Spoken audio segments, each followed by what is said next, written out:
Hello everyone, कैसे हैं आप सब? आई होप अच्छे होंगे। कल हम लोगों ने एक्सरसाइज 2.1 का फर्स्ट क्वेश्चन डिस्कस किया था क्लास 9 का। आज हम लोग उसके अदर क्वेश्चन डिस्कस करेंगे 2.1 के। तो चलिए स्टार्ट करते हैं। कल जो हमने क्वेश्चन डिस्कस किया था उसमें मैंने क्वेश्चन था वन वेरिएबल वाला बताना था कि कौन सा एक्सप्रेशन वन वेरिएबल है और कौन सा एक्सप्रेशन नहीं है। जो आज सेकेंड क्वेश्चन है, सेकेंड क्वेश्चन क्या कह रहा है कि right the coefficient, write the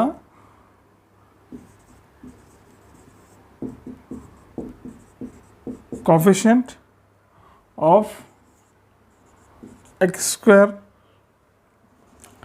in each of the following। आपके पास कुछ क्वेश्चन है जिसमें आपको बताना है कि एक्स स्क्वायर कोफिशिएंट जो भी आंसर हो जाए। फर्स्ट क्वेश्चन हमारे पास है 2 plus x square plus x, ये क्वेश्चन हमारे पास है। तो पूछ रहा है इसमें एक्स स्क्वायर का कोफिशिएंट क्या होगा। तो समझिए कोफिशिएंट होता क्या है। तो कोफिशिएंट का मतलब होता है जैसे कोई नंबर आपका लिखा, मैंने लिखा 4x लिखा, मैं लिखा 7x स्क्वायर लिखा, तो जो 4 है जो 7 है ये इस वेरिएबल का कोफिशिएंट है। एक्स स्क्वायर का कोफिशिएंट 7 है, एक्स का कोफिशिएंट 4 है। ऐसे ही जो क्वेश्चन आपके पास है 2 plus x square plus x, यहाँ पे एक्स स्क्वायर का कोफिशिएंट क्या होगा, तो क्या लिखेंगे, coefficient of x square is 1। यहाँ पे कोफिशिएंट क्या है, 1 है। नेक्स्ट क्वेश्चन हमारे पास, नेक्स्ट क्वेश्चन क्या है, 2 minus x square plus x cube, तो यहाँ पे कोफिशिएंट क्या होगा, coefficient of x square is -1। देखिए वेरिएबल कोई भी हो उसके साथ प्लस लगाए माइनस लगाए, जो भी लगा वो साइन को भी आपको इंक्लूड करना पड़ेगा कोफिशिएंट के लिए। अब यहाँ पे माइनस एक्स स्क्वायर लिखा था तो हम कोफिशिएंट क्या लिख देंगे, -1 लिख देंगे। ठीक, थर्ड क्वेश्चन इसका क्या लिखा है, π/2 एक्स स्क्वायर प्लस एक्स, ये क्वेश्चन है। यहाँ पे एक्स स्क्वायर एक्स, आपसे एक्स स्क्वायर का कोफिशिएंट पूछ रहे तो एक्स स्क्वायर कोफिशिएंट क्या होगा, π/2 होगा। तो हम लोग क्या लिख देंगे, coefficient of x square is π/2। Clear. इसका थर्ड पार्ट, फोर्थ पार्ट और है। फोर्थ पार्ट क्या है हमारे पास, √2x-1, ये लिखा है यहाँ पे। अब आप ये देखिए यहाँ पे एक्स स्क्वायर का टर्म है, यहाँ पे एक्स स्क्वायर का टर्म नहीं है। जब एक्स स्क्वायर टर्म नहीं है तो कोफिशिएंट क्या होगा, उसका 0 होगा। हम लोग क्या लिखते हैं यहाँ पे, coefficient of x square is 0, क्योंकि यहाँ इस एक्सप्रेशन में एक्स स्क्वायर का कोफिशिएंट नहीं है। जब नहीं है तो उसको 0 मान लेंगे। ठीक, अगर दिया हुआ रहता तो हम उसको लिखते। तो ये था क्वेश्चन सेकंड आपका। ठीक, आई होप समझ में आ गया होगा। क्वेश्चन थर्ड पे चलते हैं। आई होप समझ में आ गया, उसको मैं इरेज कर देता हूँ।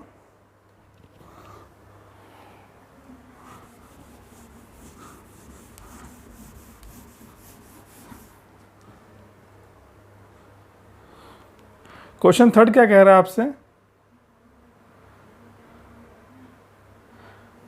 Question third,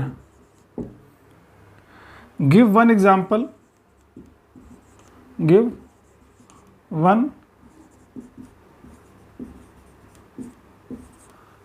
example each of a binomial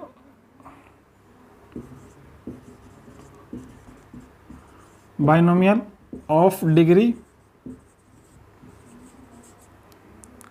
35 and of monomial of degree 100। ये क्वेश्चन दिया है, कह रहा है कि आपको एक एग्जाम्पल देना है एक बाइनोमियल का जिसका डिग्री 35 हो और एक मोनोमियल का जिसका डिग्री क्या हो, 100 हो। तो पहले आपको ये समझना है कि बाइनोमियल क्या होता है, मोनोमियल क्या होता है। मैंने आपको समझाया था मोनोमियल मतलब सिंगल टर्म होता है, बाइनोमियल मतलब 2 टर्म होते हैं और उसके बाद पॉलिनोमियल है, पॉलिनोमियल में 2 से ज़्यादा टर्म्स होते हैं। जैसे अगर हम एग्जांपल दें किसका, बाइनोमियल का, बाइनोमियल ऑफ डिग्री 35, क्या ले, बाइनोमियल ऑफ डिग्री 35। तो डिग्री 35 का हम एग्जांपल क्या देख सकते हैं, बाइनोमियल में 2 टर्म होने चाहिए, तो मैं ये लिख सकता हूँ 4x⁵ प्लस 2, 2 टर्म्स हो गया, देखिए या वो बाइनोमियल टर्म बन गया। क्लियर, आप कुछ भी बना सकते हो, इसका कोई एक आंसर तो होता नहीं है, सबका अलग अलग, बस पावर डिग्री सेम होनी चाहिए, और डिग्री सेम है, अब वैल्यू कुछ भी हो सकती है। ऐसे ही आपका monomial of degree 100, monomial of degree 100। आपको एक टर्म बनाना मोनोमियल, और क्या होना चाहिए कि डिग्री 100 होनी चाहिए, मोनोमियल मतलब एक टर्म, मैंने लिख दिया 3x⁻100, कुछ भी ले सकता हूँ मैं, आप इसको कुछ भी बना सकते हो, सबका आंसर सेम नहीं होगा, कोई वैल्यू हो सकती है, आप इसकी जगह ये भी लिख सकते हो, और 4y⁻100, एक वेरिएबल है, एक टर्म है, मोनोमियल। क्लियर, तो क्वेश्चन 3 था हमारा एक्सरसाइज 2.1 का, जिसमें 2 एग्जाम्पल पूछे थे, वो मैंने आपको बता दिया। क्लियर, हम चलें क्वेश्चन 4 पे। क्वेश्चन 4 भी छोटा सा ही है, इसलिए उसको भी हम आज कर लेते हैं इसी में।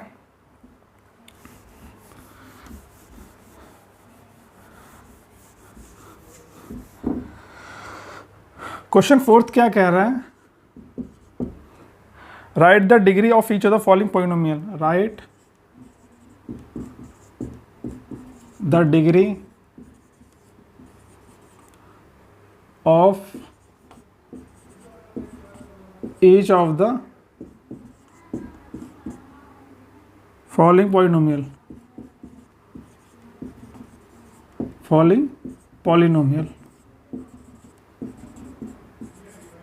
ठीक। कुछ क्वेश्चन आपके पास है, कह रहा है आपको उनकी डिग्री लिखनी है, और एक चीज़ ध्यान रखिए पहले कि जो डिग्री होती है, कोई एक्सप्रेशन आपके पास है, हमेशा हाईएस्ट डिग्री लिखी जाती है उस एक्सप्रेशन की, उसमें कई सारी डिग्री हो सकती हैं। जैसे मैंने लिख दिया 3x⁴ plus 2x³ plus x², ये लिख दिया। ये लिखने के बाद बट आपसे जब डिग्री पूछे तो हमेशा हाईएस्ट डिग्री बताई जाती है उस एक्सप्रेशन की, तो यहाँ पे हाईएस्ट डिग्री क्या 4 होगी। ऐसे इसके क्वेश्चन है, हमको करना है। फर्स्ट क्वेश्चन क्या है इसका, 5x³ plus 4x² plus 7x, ये एक हमारे पास एक्सप्रेशन है, इसकी डिग्री पूछ रहा है। तो मैंने अभी आपको बताया इसकी हाईएस्ट पावर क्या है, 3 है, देखिए इसमें 2 भी है, इसकी पावर 1 भी है, बट एक्सप्रेशन में हमेशा जब डिग्री पूछे तो हाईएस्ट पावर बताना है। तो इसकी हाईएस्ट पावर क्या लिख सकते हो आप,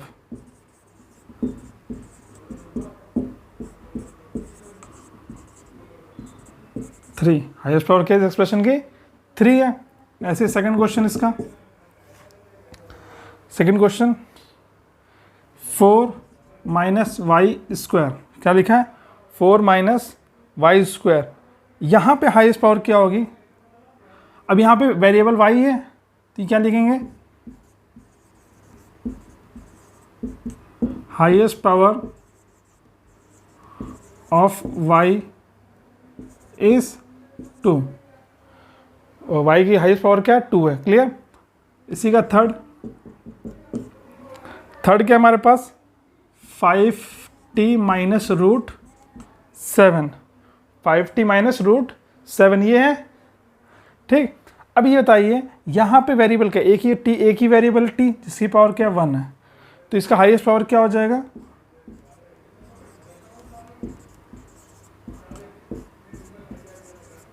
highest power of t is 1, यहाँ पे हाईएस्ट पावर क्या है 1 है। ठीक, अब इसका एक और क्वेश्चन है फोर्थ, आज हम लोग सिर्फ फोर्थ तक ही डिस्कस करेंगे। इसका क्वेश्चन 5 है, जो भी वो भी छोटा ही है, चाहे अभी डिस्कस कर लेते हैं ताकि एक्सरसाइज कंप्लीट हो जाए। ठीक है, ज़्यादा बड़ा एक्सरसाइज टॉस में क्वेश्चन नहीं है, उसमें आपको बताना ही है सिर्फ लीनियर कौन सा है, क्वाड्रेटिक कौन सा, क्यूबिक इक्वेशन कौन से इक्वेशन रहेंगे, उसमें आपको बताना है। तो सबसे पहले फोर्थ पार्ट कर लेते हैं। फोर्थ पार्ट क्या है इसका, 3, क्या लिखा है 3 लिखा है। अब देखिए 3 लिखा है, कोई वेरिएबल नहीं है इसमें, बट मैंने आपको समझाया जब कोई वेरिएबल ना हो तो हम इसको ऐसे लिख सकते हैं x⁻0। अभी मैं आपको समझाया था कि q⁻0 हो इसके वैल्यू हमेशा 1 होती है। ये लिखा है तो इसकी हाईएस्ट पावर क्या हो जाएगी, तो इसकी तो पहले हाईएस्ट पावर नहीं होगी, बट तब भी हम लिख देंगे कि डिग्री क्या है इसकी,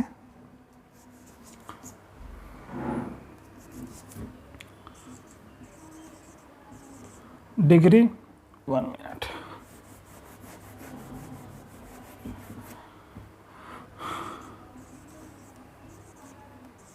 डिग्री ऑफ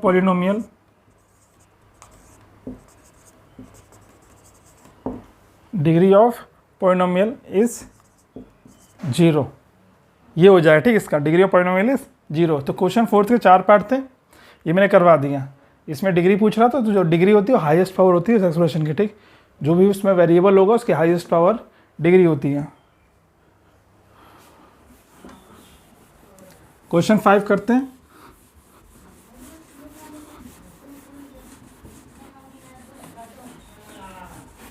ठीक, क्वेश्चन 5 इसका,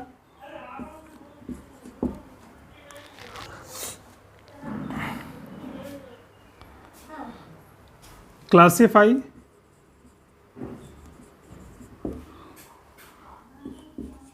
the following, classify the following as linear, quadratic and cubic polynomial। पहले मैं क्वेश्चन लिखे तब से आपको समझाना ठीक रहे। पहला है x² + x, दूसरा है x - x³, थर्ड है y + y² + 4, फोर्थ है 1 + x, फिफ्थ है 3t, सिक्स्थ है r² और सेवेंथ है 7x³। ठीक, ये हमारे पास टर्म है। अब ये देखिए, ये क्वेश्चन था एक्सरसाइज 2.1 लास्ट। इस क्वेश्चन में आपको सिर्फ इतना बताना था कि कौन सा पॉलिनोमियल लीनियर है, कौन सा क्यूबिक है, कौन सा क्वाड्रेटिक है। तो मैं आपको फर्स्ट कल ही समझाया था लीनियर क्या होता है, क्यूबिक क्या होता है, क्वाड्रेटिक क्या होता है। तो लीनियर, अब फर्स्ट आपको दिया x² + x, हाईएस्ट पावर 2 है, तो कौन सा पॉलिनोमियल होगा, ये क्वाड्रेटिक होगा। क्या होगा, क्वाड्रेटिक पॉलिनोमियल।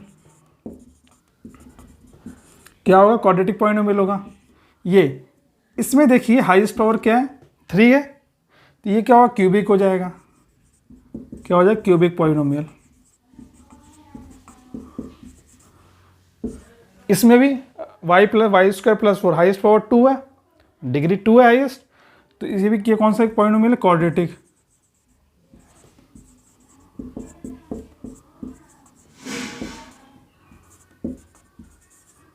ठीक, 1 + x, हाईएस्ट पावर 1 है, तो ये क्या है, लीनियर, हमारा लीनियर पॉलिनोमियल।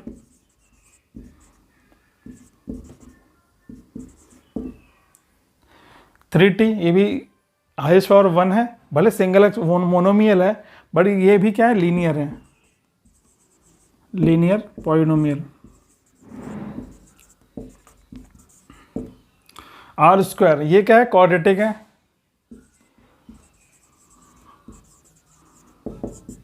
Quadratic polynomial. ये क्या है, x⁻3, 7x⁻3 क्यूब में है, तो इसको क्या हो जाए, क्यूबिक पॉलिनोमियल। क्या हो जाएगा, क्यूबिक पॉलिनोमियल। ठीक, क्लियर। तो ये था हमारा एक्सरसाइज 2.1 का लास्ट क्वेश्चन। तो हमारा एक्सरसाइज 2.1 कंप्लीट हो गया। आई होप आपको समझ में आया होगा। अगर फिर भी कोई डाउट है आप कमेंट बॉक्स में मुझसे पूछ सकते हैं। क्लियर। कल हम लोग एक्सरसाइज 2.2 का स्टार्ट करेंगे। 2.1 में बेसिक था जो आपको मैंने समझा दिया है। आशा करता हूँ आपको समझ में भी आया होगा। अगर चैनल पहली बार आए हैं चैनल को सब्सक्राइब करिए। अगर वीडियो अच्छा लगा तो वीडियो को लाइक करिएगा और शेयर करिए अपने फ्रेंड को भी। Thank you.